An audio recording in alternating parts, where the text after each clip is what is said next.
This stream contains fast flashing images that may affect viewers who are susceptible to photosensitive epilepsy or other photosensitivities. Viewer discretion is advised.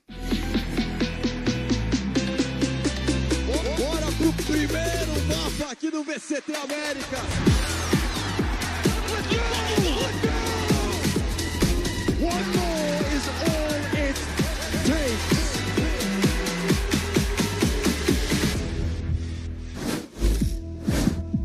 Hello gamers, welcome back to Stage 2 of VCT Americas. We're coming to you live from a very relaxed...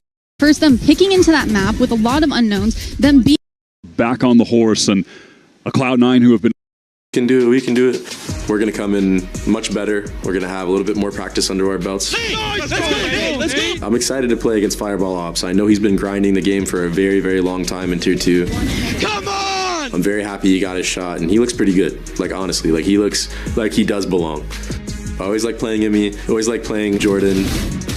Nice, boys! Let's go! Let's go! I know that they have a lot of pressure on them in terms of, like, their fandom. The thing is, we do too. It's going to be a blast.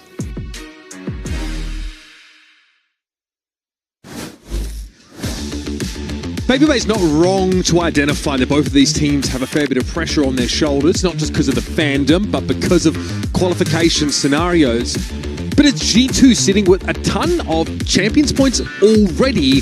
They just need a reasonable showing and, frankly, a bounce back from a bit of a slump, whereas Cloud9, I mean, Emmy said in the interview, they're already looking forward to the future. What future are we talking about?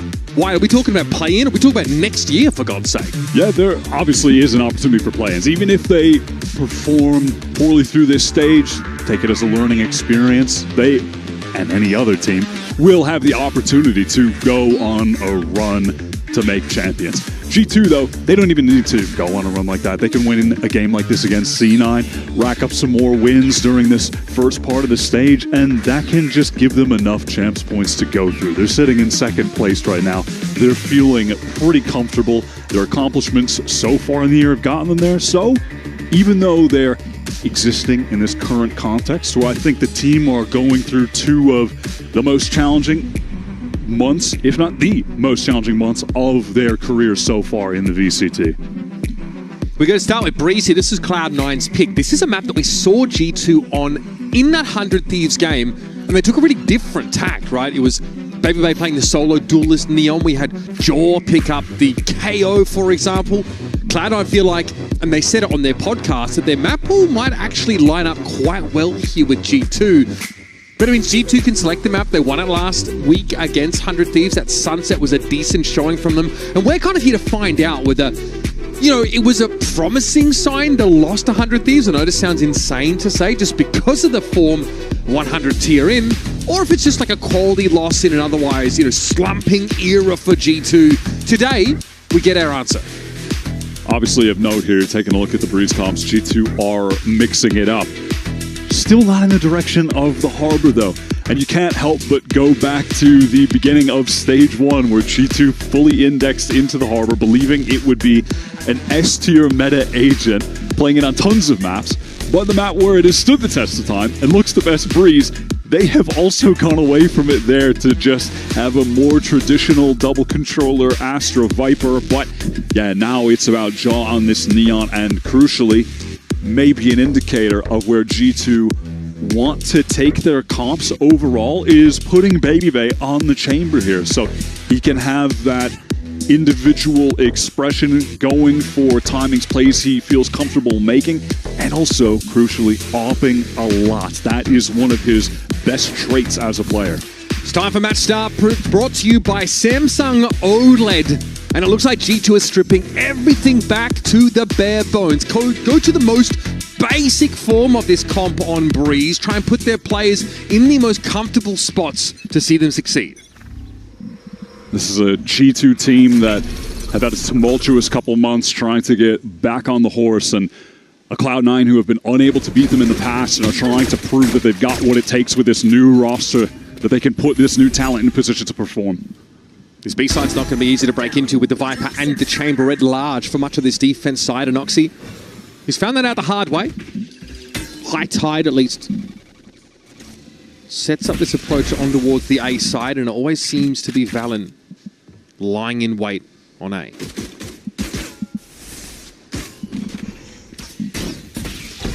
What's the rush here for G2? Stay tucked and wait for this now. Flash off the recon. That's going to be cleared though, and Valen is tucked comfortably in that corner.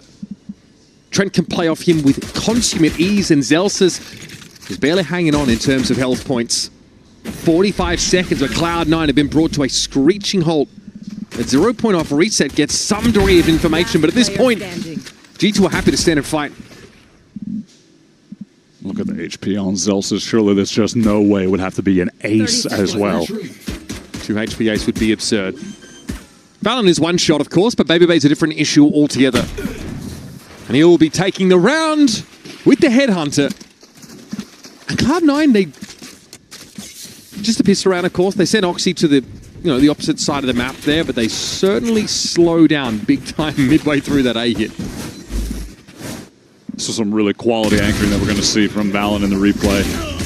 This is a map that stands out to me in my mind as one of his better ones, especially on the Astra. I'm still getting flashbacks to kick off their dominant 3-0 qualifying match to get to Santiago, where he dropped 65 kills, 35 deaths, his best performance of the year, and Breeze was a standout map in that series. Valen absolutely knows what he's doing here. Makes that Astra feel like a duelist. G2 have tried so many looks this year. One of the teams that seemed the most ready to change up even the bare bones. 0 point here. Leaf playing inside.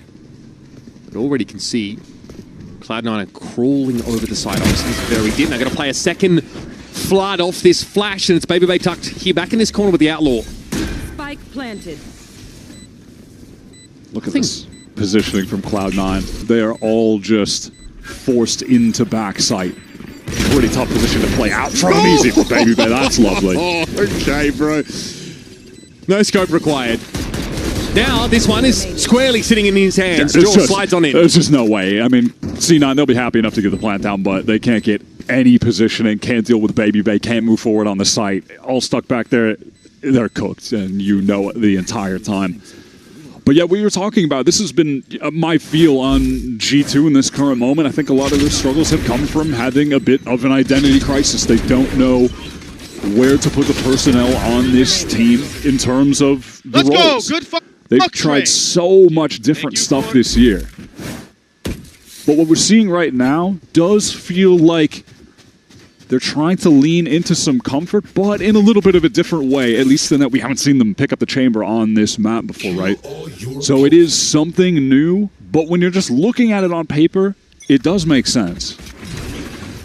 I feel like it's the kind of comp where you just want your players to be able to focus on just on the game. And look, BabyBay, he has absolutely been at his best this year when he's on Sentinel. His Vice was fantastic, and when he's on Chamber, able to use the scoped weapons, he's been finding a lot of impact on the game. We saw that last week. The map that they took off 100 Thieves, Sunset, it was about Jaw and Neon and BabyBay playing Chamber, able to get a ton of crucial kills with the AWP, and he was picking up really nice attack lurk timings as well, catching off rotators. Jorgamo's been sort of given this moniker of someone who really steps up at internationals and then domestically just sort of takes a back seat sometimes. He actually had a stunning series, though, against 100 Thieves. 11-3, first kill, first death in a loss. 6-0 on Sunset.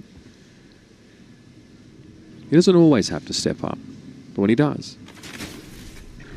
Here comes that early null command. Zelsis with a hell of a lot of kills already. Cloud9 want to get into this B site. Stalled out for a moment. Deal with Valen. Oh, he sat.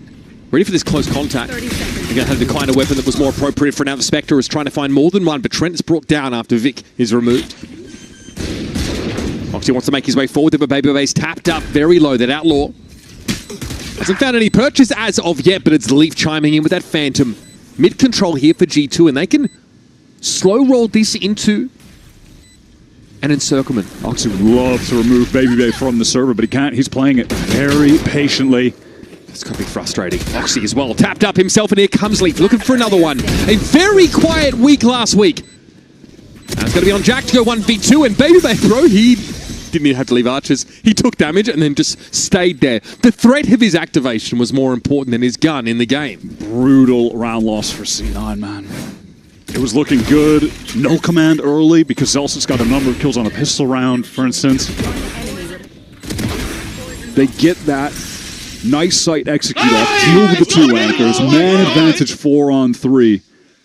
But it's Leaf just in that nice little position, up top nest, Crosshair plays well, gets the free one onto Zelsis, they even it up.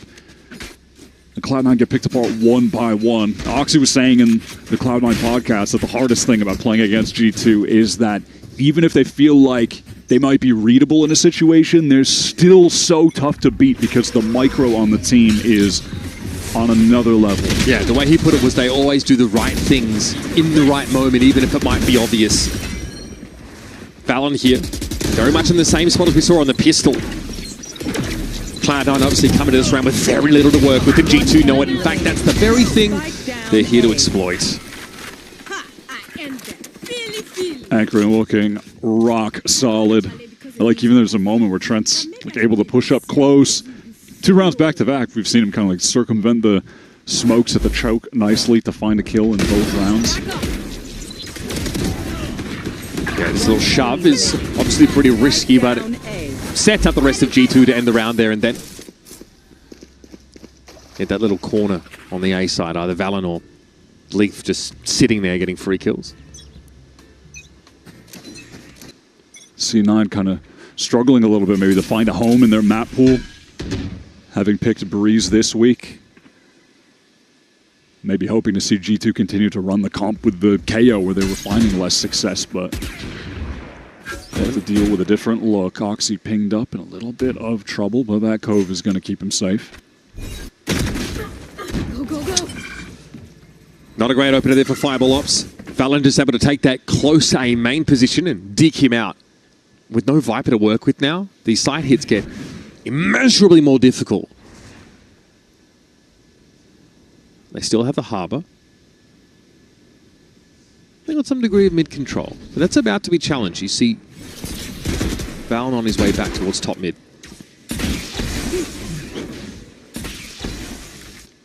Look at Zelsis right now. He's worked his way through Nest, but G2 are aware this is a possibility. Valon is on watch, but that is a nice little flick shot. At least so far, Zelsis is shooting, looking good individually. Babybay's also giving up his position. He'll hear the Jet encroaching now. He's going to have to try and make it work with the Headhunter, but he's found a decent timing here. Also, look at Jaw trying to flip the map. This is quite nice from G2, but Babybay's caught. Vic's able to double back on the right timing, and there is Oxy getting his first frag of the game. Trent gets one back, 2-on-3. C9 not out of the woods. They weren't able to close out the man advantage post plant earlier in this half, and it's gotten them in this 0-4 situation. This is must win. Vic is tickled by that molly in the end. You got Leaf alive. I feel like it's doable. Trent tried to stay alive for as long as he could, and he's done enough to put Trent in Leaf rather in a good position to clutch the round out. The fact is, Cloud9 had no idea where he'd be coming from. And he lines them up. Crushing blow from Leaf. Both of the important rounds for G2 so far, winning out that bonus, winning this gun round. He has had monster moments. The 4K into that 3K. Leaf, when he's on Viper, is just at his best. It's just his agent. It's pretty devastating. Oh my God, Nate! Oh my God. There's been quite a few rounds like this, so it's like, oh my God, how have we won this? G2 finally maybe cashing in on some of the good luck that they banked after last week's series. And yeah, it's going to be a Cloud9 timeout here. Fireball Ops gets taken down in spawn. There's a push off of A main. It just feels like something pretty fundamental that was overlooked by Cloud9 at the start of that round. Left them without their Viper and had them milling around mid for a heck of a long time. They were still able to find a nice opening. Like Zelsis working up into Nest, and then they pivot back to A. They're able to deal with the anchors there. They catch them a little bit isolated. It was all looking so good, but they have to be able to close out these rounds. It's a 4v3 loss, a 3v2 loss. They've been getting themselves in winnable situations. I mean, this feels a little bit like the Sentinels game for Cloud9 last week, where they sort of make it pretty interesting, get pretty close there towards the end of the series, and they just can't finish the game. His last couple of clutches though on them have been pretty devastating. It's back-breaking stuff, sure, another buy here. It's only half armor though, for all of them. Let's get this done. Discussion out of this timeout is going to be how to deal with G2's ults. 4 of them on the board. Pop flash to get Oxy deep in a main. Are they going to continue to accelerate? They would love to. Oh, that's so sick from Jaw. Comboed with the Hunter's Fury. They've got their advantage. G2 could just play to a retake now if they really want. No, we're kind of defaulting back into Cloud9, setting up into Woods mid, but I want to see them accelerate off this position. Baby can't quite get anything done, and yes, C9 have closed the gap dramatically here onto B. Look, he is in some trouble. Can he get his? No. Fireball Ops catches him out. I like this position from Leaf, though. He's pushed all the way through main, gets that free kill, and now C9 are surrounded in the post plant. They can't even get the spike down with the orb dropping. Need to get the smoke. You are divided.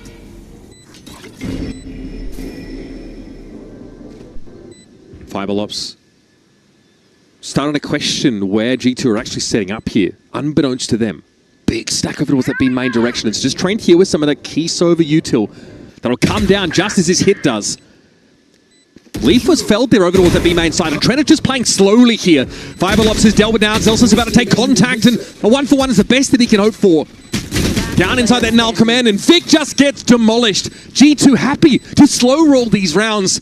Another successful retake after, again, losing that player early.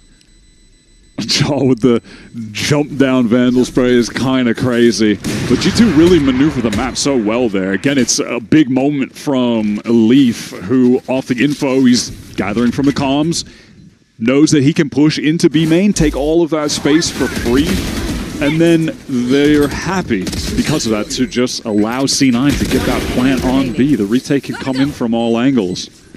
What the? I'm playing KZ. I'm sorry. I don't know what's going on over there, Nate.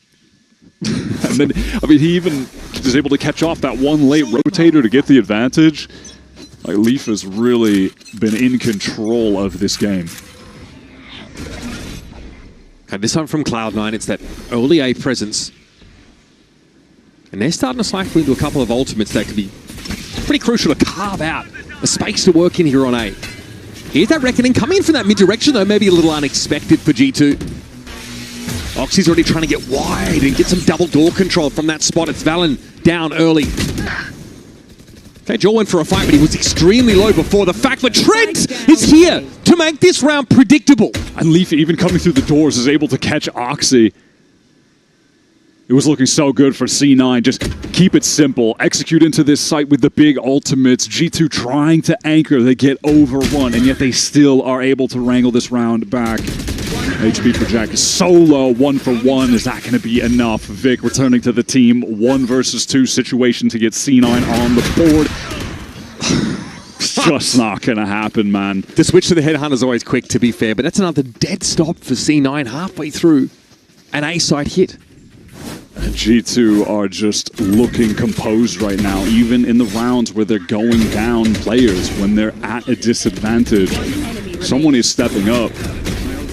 Trent is looking really good right now. All of the fights we've seen him take, the little movement adjustments, he's just so in control of the situations that he finds himself in. Trent this year has just been phenomenal.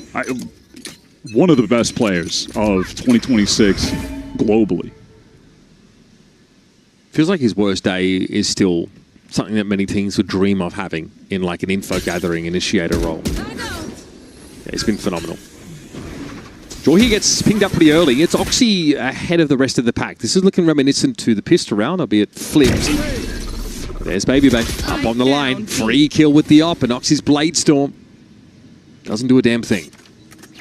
Dre just happy to mix it up with the positioning.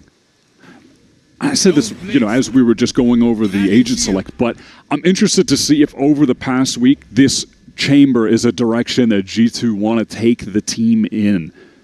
Because previously they were running it on Haven. That was about it in the pool. You know, back when Bind was in the pool earlier, they loved running the chamber there. Baby's attack opping was pivotal on that map, and that was arguably the best map in their pool.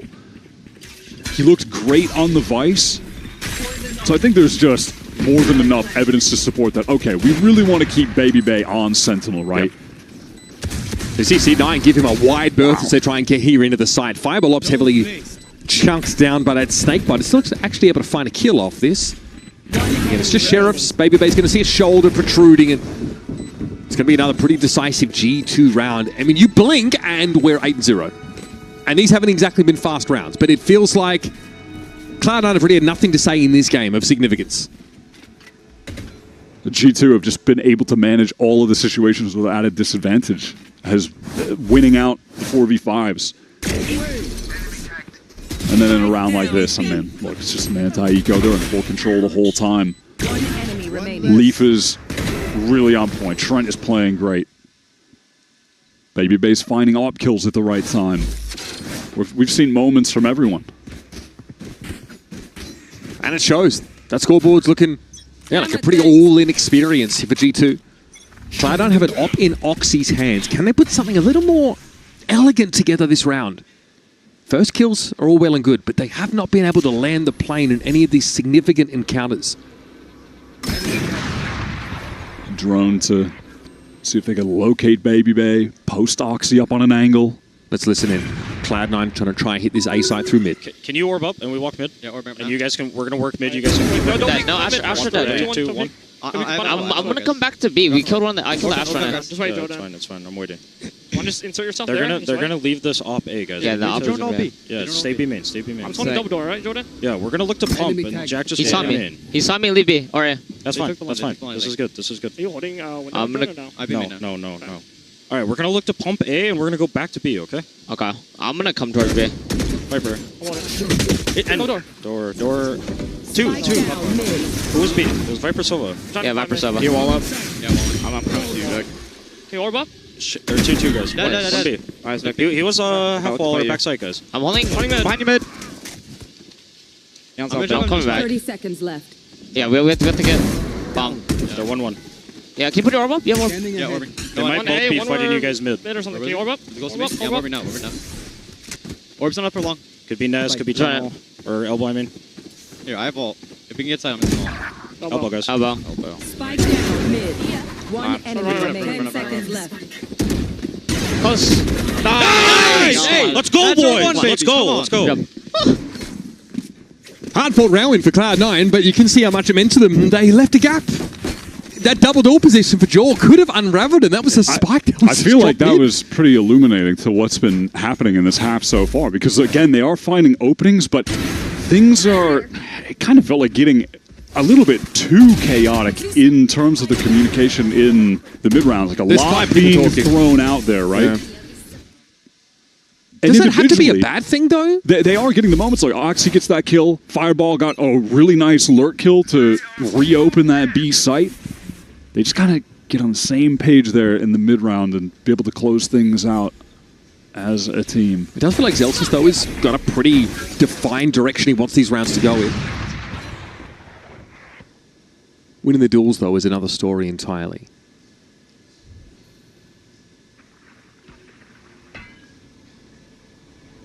Double door presence now for C9. They're shoving Zelsis through pretty aggressively.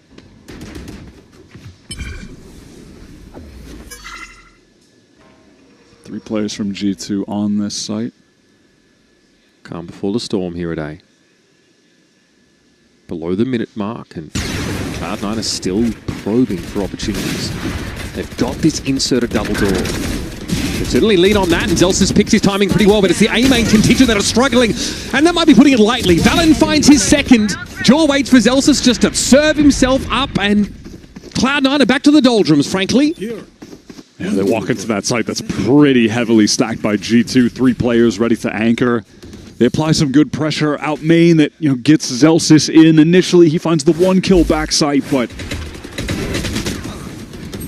wow, that's pretty. This positioning for Valen. Vandal spam. It's been him or Jaw, but yeah, in a spot like this all half. It was both of them able to fight up pretty close there. Yeah, Valen is swinging from the left. Jaw comes in a little bit later to fight towards bricks.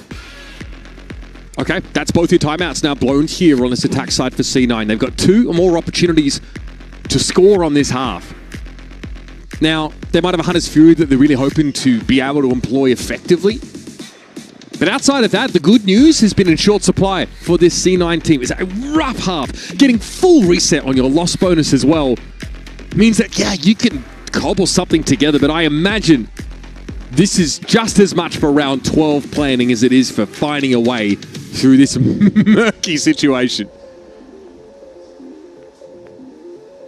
Yeah, you'll see when we get out of this timeout, the ult situation for C9, I think a win in this round, if, you know, they can't win the round with, wow, they're really trying to force into this, put something together, just force into this, force into the last. Maybe they can work towards another null command from Zelsis, try to stack up some ults to at least get 2 on the board before this is over. Man. This is Cloud9's map pick. I just want to point that out. This is a team that felt like they might have a pretty favorable map pool overlap with G2. I think that's probably just based on what we saw from G2's Breeze last week, but they've just gone back to something that we haven't seen from them necessarily, but feels familiar. It puts all of their players in comfort roles.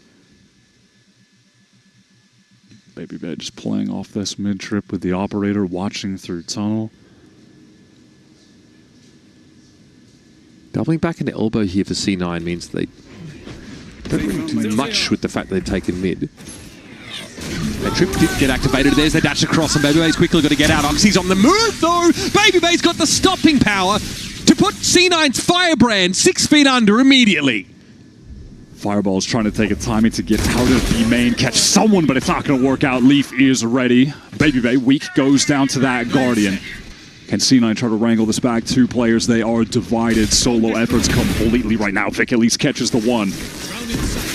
Georges disrespects this position, runs straight up into it and wins the fight. Jack is very low, out in the open. Has to recover that spike, has to deal with so many different angles, and Valen late coming through arches cleans him up with ease. G2 responds to that B split just with absolute ease. The play from BabyBay there is crazy. Being able to dodge out on the Hunter's Fury, still connect that shot to remove Oxy from the field. And then in the meantime, Trent is just giving him support with the ult of his own, going through tunnels. He catches one. It's really insane. Last week showed that both these teams could compete. Perfect, Nate. Good shit. Yeah. They could take maps, right? This week is about showing that either of these teams matter. Who is going to matter at the end of this stage 2? And it's looking like G2 have a renewed claim for dominance in this region. How aggro does BabyBay take this? Does he try to catch a timing out of there? No, definitely not. He is going to relax as Leaf just mollies him out of the coast. Interesting. It's a decent way to get your teammate to do what you want them to. Just a mild coercion between friends.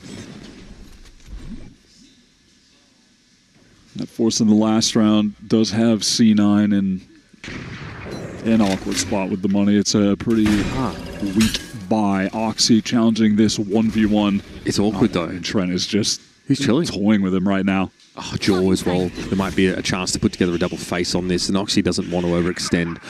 Oh, God. The net's closing. It's taken Oxy far too long to make anything happen in this position, and nobody of the rest of C9 has done a thing to help him. In fairness, he was kind of the decoy, I guess. Like a show-yo hit after time 5. He's going to have to try and work this B-side now, rather than the rest of C9. And BabyBay is being very slippery. Into the pit. Spotted early by Fireball Ops, though. And he's given over the op. Can C9 get a second one on the board? They're trying to get the spike down. Time is getting really low. Jack is denied from being able to get that plant again. Still now trying. has to stick. Such low HP, susceptible to potential spam, but no, he's going to be safe. Conflict divide here, though, thrown down. Zelsis has fallen on the side, and this is looking pretty deflating. Fireball Ops flattened by 1 health Jaw. As he comes out of that Viper's pit to give G2 their checks notes in surprise 11th round of this first half. How you feeling? What can you even say? Bro, G2, everyone has had individual moments. The BabyBay op has just been ruling over that side of the map, and he has the least kills of anyone on G2, yet you still felt his impact throughout that entire half. Yeah, being really hard to catch. He kind of honestly plays pretty aggressive into the pit solo at the end of this round. But immediately the rest of his team slips in. You go back to those first crucial rounds, first gun round, first bonus round. Leaf has given you a 4K, a 3K. G2 are winning the man disadvantage situations. They're in excellent form right now. G2 11-1, a dominant first half here on Breeze. The map choice of C9. Let's see what our second half has for us, or if it'll be a quick run back to the showers for map 1.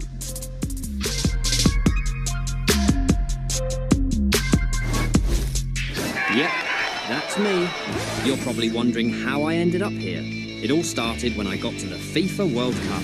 And wow, thousands of Verizon customers. Oh, you got the free Verizon tickets too? No, I'm with amazing seats. I'm sorry.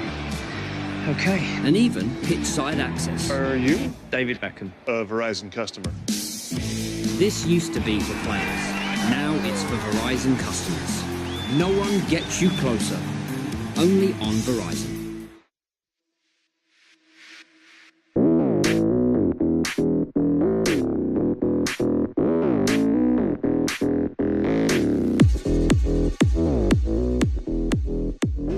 Yeah, I was able to grab Trent for a moment. A quick question for you. A lot of wins for G2 regionally. What's the goal this year? Is regional going to be enough again? Definitely not. I mean, we're always striving to win an international. Obviously, there's this stuff going around that we can't win it, so that's our goal. But we have little goals that we've set for ourselves to try and get us to that point, so hopefully we can achieve those first. All right, can't wait to see it. Thank you.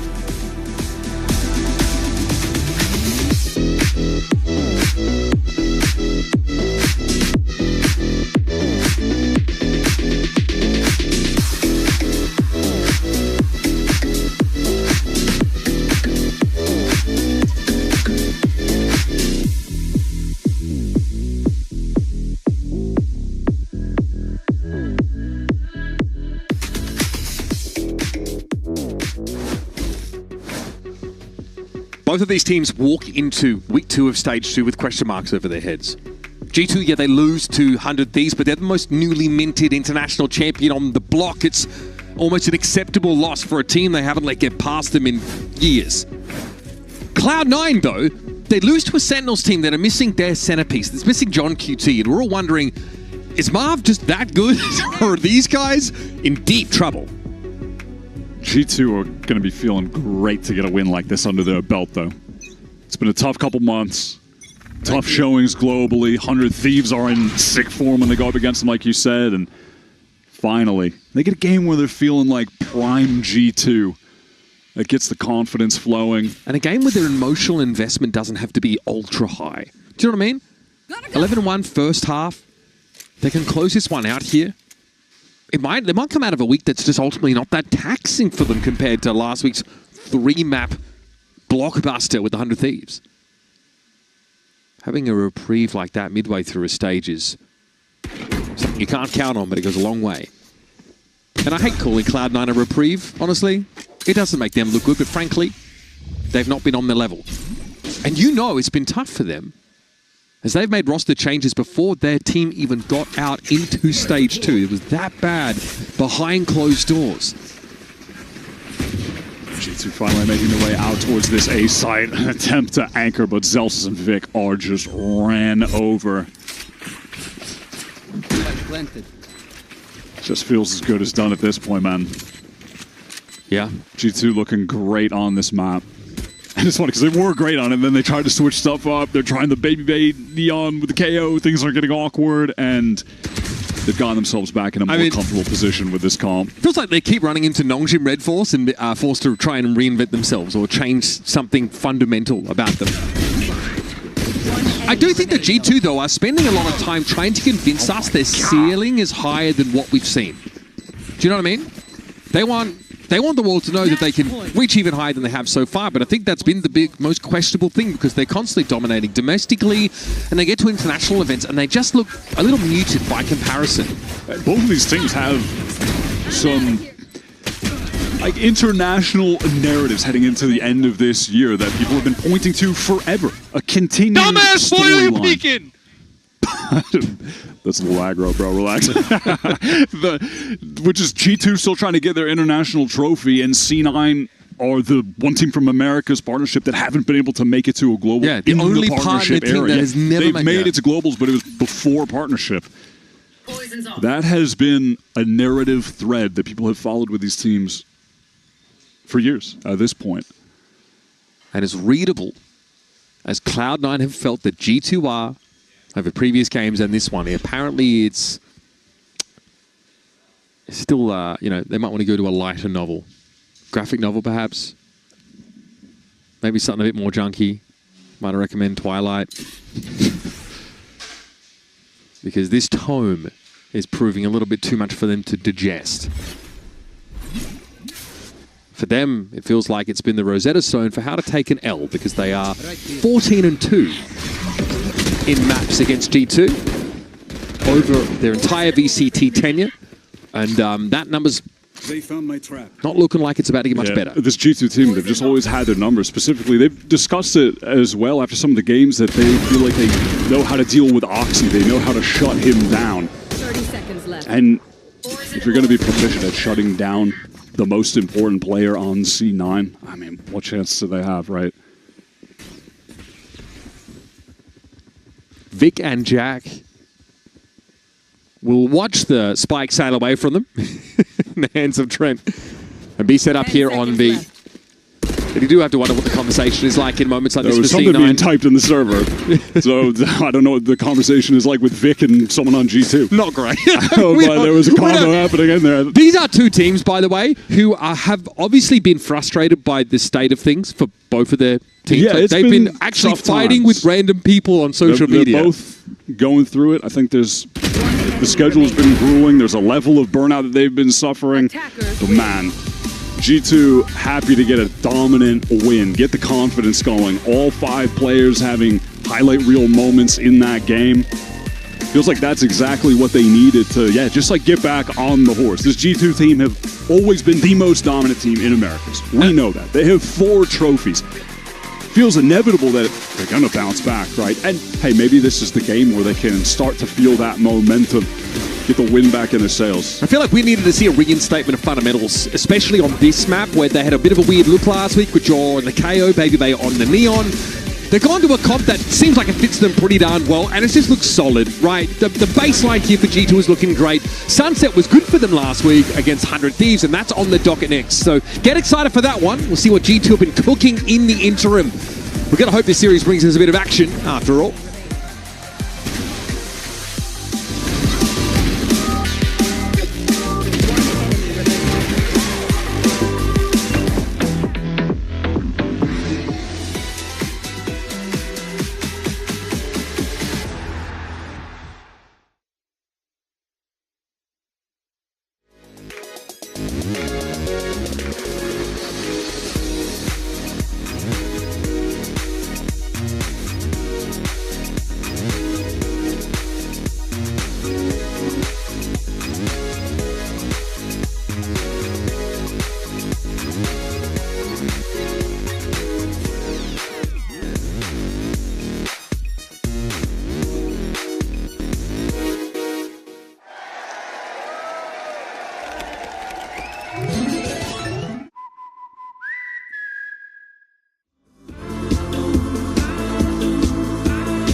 Leaf, sure, there's a trade there from Arsenal, but Leaf notches up his fourth. Big ace for Leaf. Good return on a fire though, and a great trade at that fireball. Oh, still down to it now, the 1v1. Oxy just spots the top of it. I am here with Josh RT ahead of map 2, and probably keep it short and sweet. You guys were looking great out there, and besides the win, what's the team really looking to nail down today? I mean, we worked on a lot of new things, and we just want to make sure our team identity, our structure, everything stays composed, even if we're winning a lot. I'm just trying to make sure the team has the same mentality, no matter what. Do you feel like you got that in game 1, or do you want more in game 2? Yeah, I mean, I was disappointed about that 1 round loss. I was just joking about that, but like, it's just no matter what, like, we need a pistol, right? Round by round, and like we got to 13 before they did. It feels nice to have no stress in this one, but I think it's gonna be much harder in this second map. All right, good luck, coach. Well, no stress for Josh RT today, who put together a pretty clean map 1 in this series. 13-1.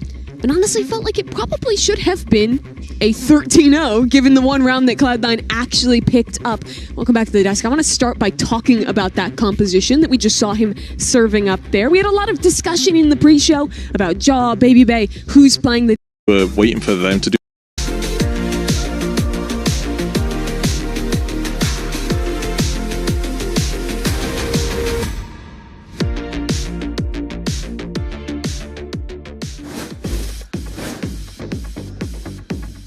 Coming off a loss in week 1, for both these teams, it was really a question of who could get off the starters mark a bit quicker.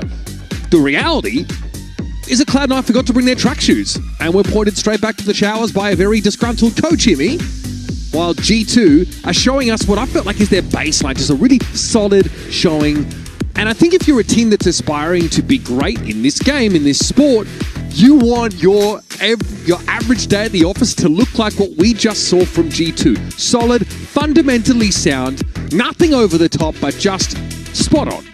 Absolutely. We're going to Sunset. This is the map they took against 100 Thieves. It's a map where we saw Jaw and Baby Bay go crazy. The two of them, in some ways, dragged them to that win.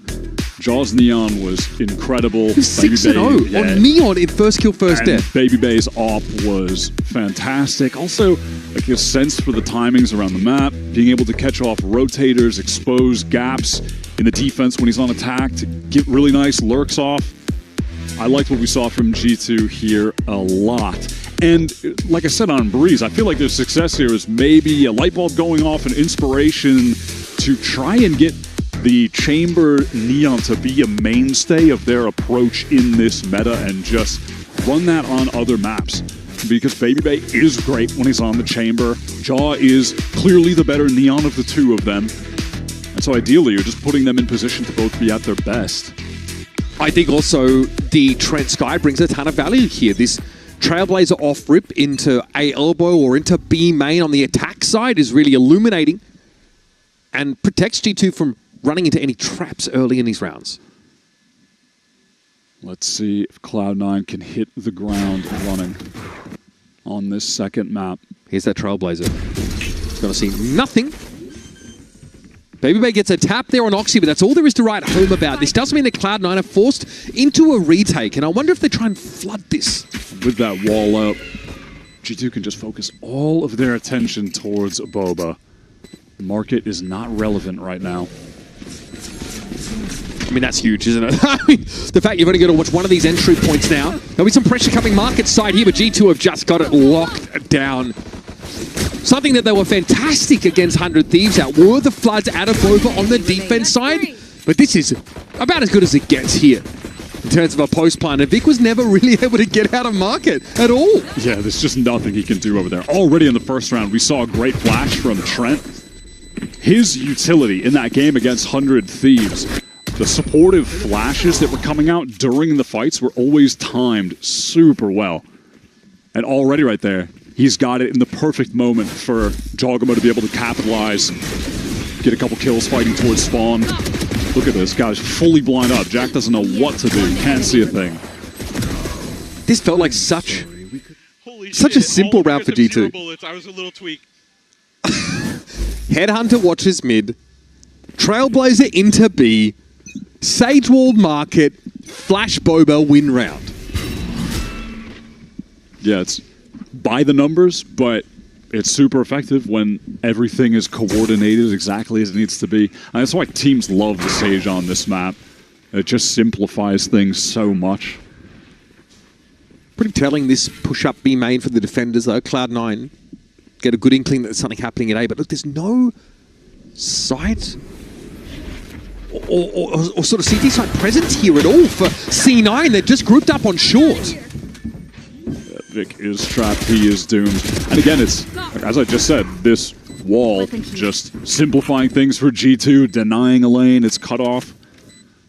Easy passage into the A site, don't have to worry about spawn, only, you know, maybe if there's an Omen that teleports up to the spawn top box to see over an elbow, but not a huge concern. G2 are just off to the races already.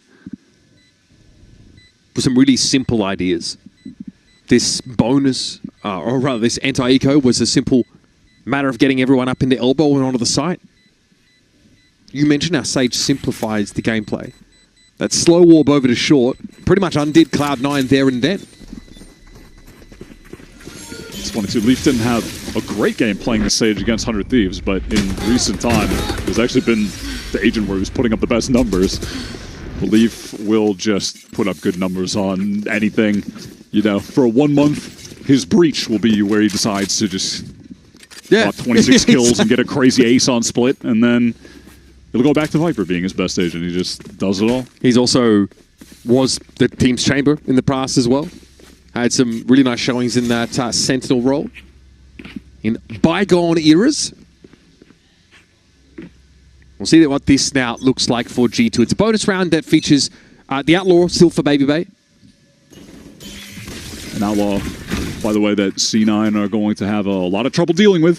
4 of them are on 125 HP. Only 1 heavy armor. And you know this guy has the gun. Is that going to come back to bite them?